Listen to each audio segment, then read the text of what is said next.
हाँ भाई, सभी लोगों को नमस्कार और एक बार फिर से स्वागत है। आज एक और मुद्दे पर हम अपनी समझ बढ़ाने के लिए, एक और मुद्दे को समझने के लिए आए हैं।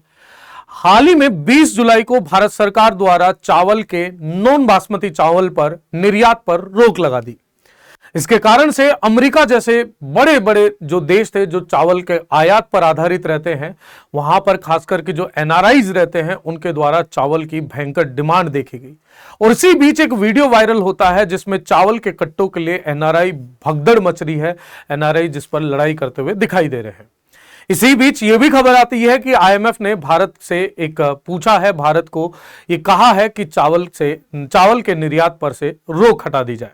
तो सबसे पहले मामला समझते हैं कि मामला है क्या, और चावल के निर्यात को रोक दें तो उससे प्रभाव क्या पड़ता है, भारतीय अर्थव्यवस्था पर क्या प्रभाव पड़ेगा, विश्व भर में, चूंकि चावल का एक बड़ा निर्यातक देश है भारत, तो ऐसे पूरे देश, पूरे विश्व भर में क्या प्रभाव पड़ेगा। तो इन्हीं सभी चीजों को समझने के लिए आज हम इस सेशन में जुड़े हैं। तो जुड़े रहिएगा, पूरा सेशन समझने की कोशिश करिएगा और देखने की कोशिश करिएगा किस तरीके से चावल के निर्यात पर हमने रोक लगाई और उससे प्रभाव क्या पड़े। तो बात है कि भारत के चावल निर्यात से प्रतिबंध का प्रभाव क्या रहा भारत पर, विश्व पर, और आगे हमें क्या करना चाहिए, एक अर्थव्यवस्था को, एक अच्छी अर्थव्यवस्था को क्या करना चाहिए, वैसे तमाम चीजों का डिस्कशन हम करेंगे।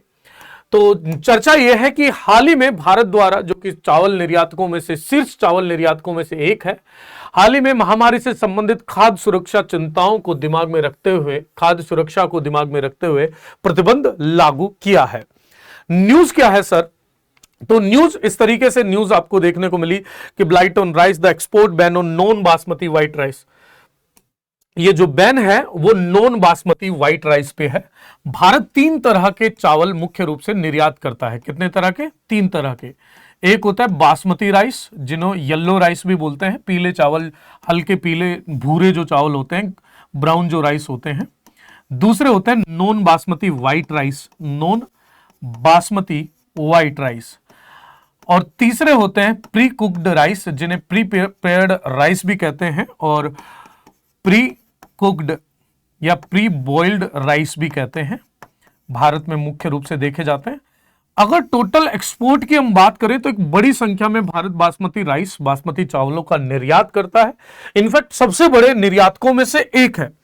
नॉन बासमती राइस लगभग भारत के निर्यात के चावलों के निर्यात का लगभग 25% हिस्सा नॉन बासमती राइस का रहता है। हाल ही में दिसंबर 2022 की अगर मैं बात करूं तो दिसंबर 2022 में प्री बॉइल्ड राइस पर सरकार द्वारा उत्पादन शुल्क बढ़ा दिया गया था। एक्साइज ड्यूटी यहां पर बढ़ा दी गई थी, तो उसका भी विरोध हुआ था, लेकिन भारत के निर्यात पर कोई खासा असर नहीं देखने को मिला। लेकिन नॉन बासमती राइस भारत के कुल चावल निर्यात का लगभग 25% हिस्सा कवर करता है। अब उस पर सरकार ने रोक क्यों लगाई और उसके प्रभाव क्या हुए वो भी देखेंगे। ऐसी लगातार सारी खबरें आई। India bans export of de oiled rice brand after white rice, rice export ban triggers panic buying of food staples by Indian in US. America के अंदर जो एनआरआईज रहते हैं उनका एक वीडियो भी बड़ा वायरल हुआ, अभी दिखाएंगे। Why India's rice export ban impacts an Asian and African nations the most? तो एशियाई और अफ्रीकाई देशों को सर्वाधिक इससे प्रभाव देखने को मिला। India ban on certain rice exports and some US consumers scrambling to purchase the rice. और इस तरीके का एक वीडियो वायरल हुआ जहां एक व्यक्ति बहुत सारे चावलों के कट्टे इकट्ठे करता हुआ दिखाई दे रहा था। इस तरीके से लोग बिल्कुल चावलों के कट्टों पर लपक रहे थे। ये देखो कितने सारे लोग चावलों के कट्टे पर लपक रहे हैं। तो इसका मतलब क्या हुआ? इसका मतलब यह हुआ कि जब भारत ने जब नॉन बासमती राइस के एक्सपोर्ट पर रोक लगा दी, तो एक्सपोर्ट पर रोक लग गई, तो इसका मतलब उसकी अवेलेबिलिटी कम होगी और उसी के कारण से ये पैनिक जैसी सिचुएशन देखने को मिली। Rice export ban triggers panic buying of food staple by the Indians in United States of America. Blight on rice, the export ban on non basmati white rice reveals deeper issues. और उसके कारण से बहुत सारी समस्याएं सामने आती हैं। सबसे पहले अगर चावलों को हम देखें तो ये होते हैं पार बॉइल्ड राइस। ये जो रेड वाली रेखा है वो पार बॉइल्ड राइस के लिए है। पार बॉइल्ड राइस क्या होते हैं? बेसिकली प्री कुक्ड या प्री कुक्ड राइस होते हैं। इन्हें क्या होता है? आधा उबाल लिया जाता है, आधा उबाल लेते हैं। और फिर आते हैं दूसरे नंबर पर, आपको दूसरे नंबर पर आपको ये देखने को मिलेगा नॉन बासमती राइस। अचानक से 20 के बाद से नॉन बासमती राइस का एक्सपोर्ट भारत से बढ़ता हुआ जा रहा था। इनफैक्ट भारत ने बाकी इसके जो कंपटीटर कंट्रीज थे उनको भी पीछे करा, और यह है बासमती राइस। तो भारत इस तरीके से पर बॉइल्ड राइस, जो प्री कुक्ड राइस होते हैं, वो सबसे ज्यादा एक्सपोर्ट करता है, फिर नॉन बासमती, फिर बासमती राइस। अब सरकार ने आधिकारिक तौर पर, जो सरकार की यदि मंत्रालय की मैं बात करूं और उसके अंतर्गत जो विभाग आते हैं उनकी अगर हम बात करें तो, और PTI press trust of India के सामने जो तर्क आया सरकार का वो था कि खाद्य और उपभोक्ता मामलों के मंत्रालय ने देश भर में अस्थिर खुदरा कीमतों को स्थिर करने के लिए, भारत में जो रिटेल इन्फ्लेशन था, जो खुदरा मुद्रास्फीति भारत के अंदर देखने को मिल रही थी, खुदरा मुद्रास्फीति मतलब माने कि कंज्यूमर जो खरीदता है उस पर जो महंगाई बढ़ रही थी उसको कंट्रोल करने के लिए भारत सरकार ने कहा कि गैर बासमती सफेद चावल के निर्यात पर प्रतिबंध लगा दिया है। अगर खुदरा कीमतों की बात करूं तो खुदरा कीमतों में एक साल में 11.5% और पिछले महीने 3% की वृद्धि हुई, जो कि काफी अधिक वृद्धि होती है, जिससे कंज्यूमर डायरेक्टली इंपैक्ट होता है। भारत वैश्विक चावल निर्यात का 40% से अधिक हिस्सा, भारत का जो चावल निर्यात में है, लगभग विश्व के 40% चावल भारत निर्यात करता है। 2022 में 55.4 मिलियन मैट्रिक टन भारत ने चावल निर्यात किया, जो लगभग कुल चावल निर्यात का लगभग 40% मोटा मोटा तौर पर पड़ता है। 2022 में भारत का चावल शिपमेंट अनाज के अगले 4 बड़े निर्यात को थाईलैंड, वियतनाम, पाकिस्तान और अमेरिका के संयुक्त शिपमेंट से अधिक था। जो चावल के बड़े निर्यातक हैं जिनका नाम है थाईलैंड, वियतनाम, पाकिस्तान और अमेरिका, इनका जो चारों का एक साथ जो निर्यात होता है उससे भी ज्यादा निर्यात भारत का निर्यात था। अब जो खबर आई कि भाई आईएमएफ ने क्या कहा है, तो आईएमएफ के द्वारा ये देखा गया कि आईएमएफ ने जारी की, PTI press trust of India द्वारा ये न्यूज जारी करेगी कि अंतर्राष्ट्रीय मुद्रा कोष ने कहा है कि भारत को एक निश्चित श्रेणी के चावलों के निर्यात पर प्रतिबंध हटाने के लिए प्रोत्साहित करेगा। ये भारत पर दबाव नहीं करेगा, भारत को प्रोत्साहित करेगा, क्योंकि भारत का जो दृष्टिकोण है, भारत ये कह रहा है कि भैया हमारे यहां अपने लोगों को चावल नहीं मिल रहे, हमारे यहां चावल इतने महंगे हैं, और तो चावल की सप्लाई जो हम एक्सपोर्ट कर रहे थे वो हम डोमेस्टिकली रखेंगे, घरेलू लोगों के लिए रखेंगे। पहली चीज, जिससे कि लोगों को चावल की कीमत कम देनी पड़े, हमारे भारतीय उपभोक्ता को। दूसरी चीज, जो चावल की अनअवेलेबिलिटी हो रही थी, चावल की जो उपलब्धता नहीं हो पा रही थी, वो उपलब्धता भारतीय बाजारों में देखने को मिले। भारत सरकार ने 20 जुलाई को घरेलू आपूर्ति बढ़ाने और आगामी त्योहारी सीजन के दौरान खुदरा कीमतों को नियंत्रण में रखने के लिए गैर बासमती सफेद चावलों के निर्यात पर प्रतिबंध लगाया। भाई सरकार का कहना, ये लॉजिकल कहना ये भी था कि अभी त्योहारों का सीजन आएगा, आगे राखियां आने वाली हैं, राखियों के बाद बाकी के सारे त्योहार आएंगे, तो ऐसे त्योहारों में चावल की मांग बढ़ जाती है, पहली चीज उन्होंने कहा। और दूसरी चीज कि जो खुदरा कीमतों में वृद्धि हो रही थी, जो कंज्यूमर को महंगाई की मार झेलनी पड़ रही थी, उसको कहीं ना कहीं राहत दिलाने के लिए हम लोग ये कर रहे हैं।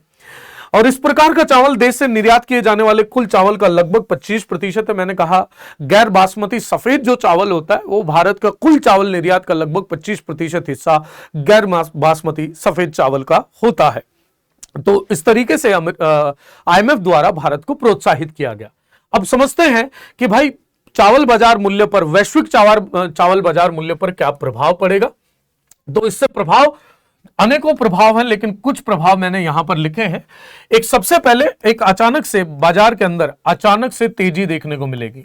जैसा हमने आपको बताया कि अमेरिका के बाजारों के अंदर जो जितने भी एनआरआईज हैं वहां पर वो तेजी से खरीदते हुए दिखाई दिए चावलों के कट्टे बहुत सारे।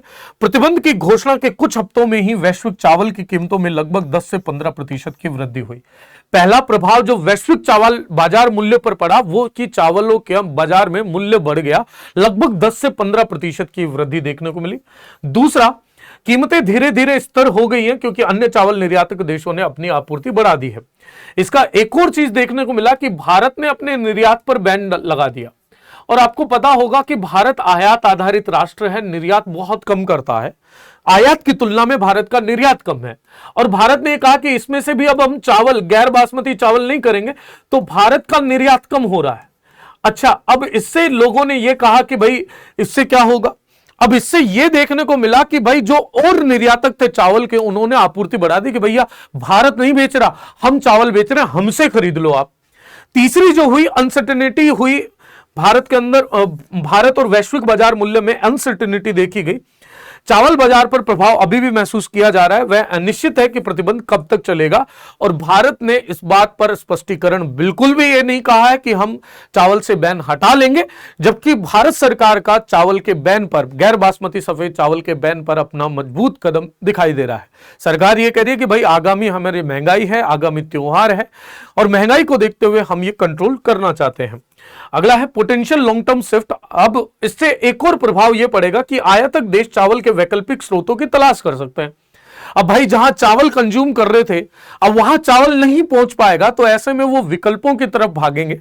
चावल के भी विकल्प बहुत सारे खाद्यान्न में हो सकते हैं, तो इसके कारण से वैश्विक चावल बाजार को गतिशील बना सकते हैं।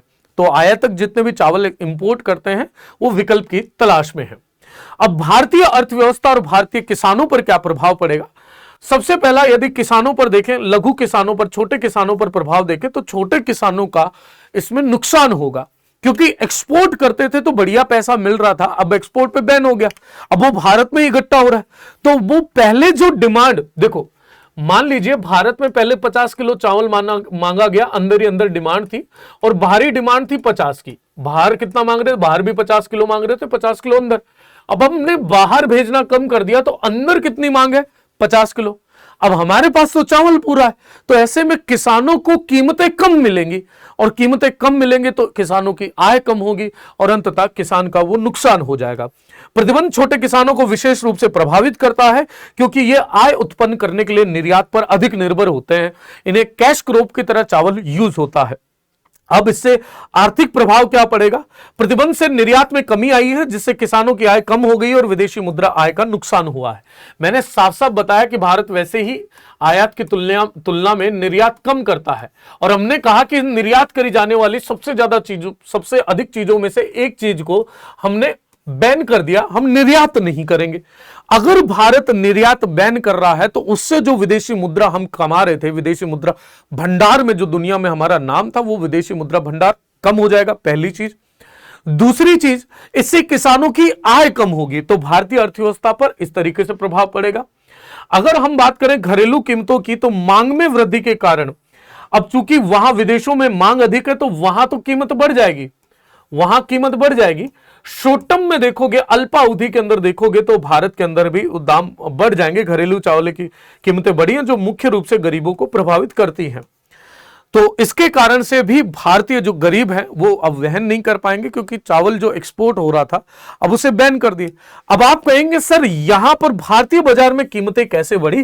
तो भारतीय बाजार में शॉर्ट टर्म के लिए ये कीमतें बढ़ी हैं, क्योंकि हमने अमेरिका जैसे देशों में चावलों के लिए लड़ाई देख ली भाई, कि चावल की इतनी मांग है। ऐसे में यहां जो स्टॉकिस्ट है वो स्टॉक करते जा रहे हैं कि कब जब एक्सपोर्ट खुलेगा तब मैं बेचूंगा। ऐसे में स्टॉक कर लेंगे तो भैया प्राइसेस इंक्रीज हो जाएंगी, जिसके कारण से गरीब आदमी को प्रभावित होना पड़ेगा, किसान प्रभावित होगा, अर्थव्यवस्था पर नकारात्मक प्रभाव पड़ेगा और तीसरा, डोमेस्टिक प्राइसेस में शॉर्ट टर्म में कमी आएगी।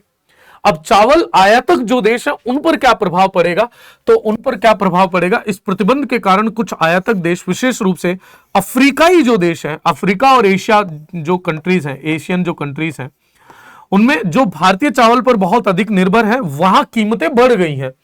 दूसरी चीज, थाईलैंड, वियतनाम और पाकिस्तान जैसे देशों ने चावल के वैकल्पिक स्रोतों की खोज शुरू कर दी, ये भैया चावल आ ही नहीं रहा तो।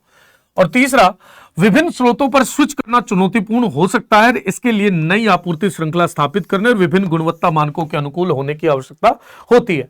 अब यह कहा जाए कि भैया इसका सब्स्टिट्यूट ढूंढ लो, तो सब्स्टिट्यूट ढूंढना पहले तो आसान काम नहीं है। सब्स्टिट्यूट ढूंढ भी लिए तो एक सप्लाई चेन बनानी पड़ेगी, एक स्टैंडर्डाइजेशन करना पड़ेगा, मानक बनाने पड़ेंगे, तब जाकर यह एक्सपोर्ट हो जाएगा, तब जाकर यह एक्सपोर्ट हो पाएगा। तो चावल आयातक देशों पर यह प्रभाव पड़ा। अब इसका सर वैकल्पिक क्या हो सकता है, इसका क्या सोल्यूशन क्या हो सकता है? एक तो सरकार की तरफ से रिलैक्सिंग द बैन हो जाए। सरकार भारत के किसानों पर प्रभाव को कम करने के लिए अस्थायी रूप से प्रतिबंध में ढील दे सकती है और वैकल्पिक समाधान तलाशने के लिए पर्याप्त समय प्रदान कर सकती है। अब जो अल्टरनेटिव सॉल्यूशन ये होगा कि शॉर्ट टर्म के लिए एक बार एक्सपोर्ट से बैन हटा दिया जाए, ताकि जो किसानों पे अचानक से कीमत वृद्धि झेलने, कीमतों की कमी जो आई, जो कीमत किसान सस्ते में बेच रहा था, उसको थोड़ा सा प्रभाव नहीं पड़े, ये अल्टरनेटिव है, शॉर्ट टर्म कॉल है। इंक्रीजिंग डोमेस्टिक प्रोडक्शन, और इसका सरकार घरेलू और निर्यातक मांग को पूरा करने के लिए, अब चूंकि निर्यात पर सरकार ने बैन लगा दिया कि भैया हमारे पास ही नहीं है, आप हमें तो खाने दो चावल, तो इसका दूसरा विकल्प यह भी है कि चावल का उत्पादन सरकार किसी तरीके से बढ़ा दे। सकल घरेलू, जो घरेलू मांग है और निर्यातकों की जो मांग है, निर्यात में जो मांग है, उसको पूरा करने के लिए, उत्पादन बढ़ाने के लिए सरकार द्वारा प्रोत्साहन किया जा सकता है। तीसरा है investing in infrastructure. India could invest in better infrastructure for processing and storage to reduce waste and increase efficiency in supply chain. तीसरा सॉल्यूशन यह भी हो सकता है कि जो स्टोरेज के अंदर जो बहुत बड़ा नुकसान हो रहा था, जो वेस्टेज हो रहा था, चाहे चावल का चाहे गेहूं का, सरकार अगर इन फैसिलिटीज को इंप्रूव कर दे तो जो वेस्टेज था वो कम हो जाएगा, और वेस्टेज कम हो जाएगा तो हम एक्सपोर्ट कर पाएंगे, एक्सपोर्ट से जो कमा रहे थे वो पैसा भी हम पर आएगा। तो कहीं ना कहीं भारतीय अर्थव्यवस्था पर यह नकारात्मक प्रभाव आपको देखने को मिला है। अब इसके दीर्घकालीन परिणाम क्या होंगे? संभवतः shift in global rice market, एक तो दक्षिण एशियाई चावल आयातक देश लंबी अवधि में चावल के अन्य स्रोतों की तलाश करेंगे, जिससे वैश्विक चावल बाजार में बदलाव हो सकता है। बेसिकली जो साउथ ईस्ट एशियन जो कंट्रीज थी, कंबोडिया, लाओस, वियतनाम, थाईलैंड जैसे देश, ये चावल के आयात पर आधारित थे, चावल के आयात पर ये बेस थे। अब ये क्या करेंगे, लॉन्ग टर्म में ये एक सब्स्टिट्यूट साथ में बनाने की कोशिश करेंगे, एक अलग से सप्लाई चेन, ताकि चावल निर्यातक देशों पर निर्भर नहीं रहना पड़े, जिससे कि चावल के बाजार में प्रभाव पड़ेगा। दूसरा है कि किसानों की आय में कमी हो जाएगी। प्रतिबंध से किसानों की आय में दीर्घकालिक कमी आ सकती है। सर दीर्घकालिक तो कमी आएगी क्योंकि निर्यात हम कर रहे थे, अब निर्यात नहीं कर रहे हैं। मैंने आपको सिंपल सा लॉजिक बताया, 50% मान लो हम घरेलू आयात कर रहे थे, घरेलू यूज कर रहे थे, 50% निर्यात कर रहे थे।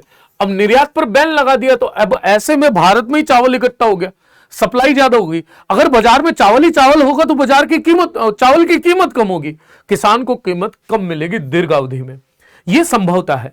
चेंजेस इन कंज्यूमर प्रेफरेंस, उपभोक्ता अन्य प्रकार के चावल अनाज के प्रति अपनी प्राथमिकता बदल सकते हैं, जिससे लंबे समय अवधि में भारतीय चावल की मांग में कमी आ सकती है। तीसरा और विस्तारित प्रभाव यह होगा कि भारत के चावल में जो मांग थी वो कम हो सकती है, जिसके कारण से भारत के विदेश व्यापार पर नकारात्मक प्रभाव पड़ेगा। लेकिन सर अब ये तो सरकार को पता होगा, लेकिन सरकार कर क्यों रही है ऐसा? तो सरकार ने खुदरा कीमतों को, जो महंगाई देखने को मिल रही है दिन प्रतिदिन अनाज में, खाद्यान्न में, सब्जियों में, उनको नियंत्रित करने के लिए कि उपभोक्ता पर थोड़ा वजन कम मिले, ये बैन लगाया है, तो वो जस्टिफिएबल है। दूसरा बैन कि भाई आने वाला जो समय है त्योहारों का है, तब मांग बढ़ जाती है, बाजार में अचानक से तेजी आ जाती है कीमतों में, ऐसे में गरीब आदमी पिस जाता है, तो उसको रिलैक्स करने के लिए सरकार द्वारा एक कदम उठाए।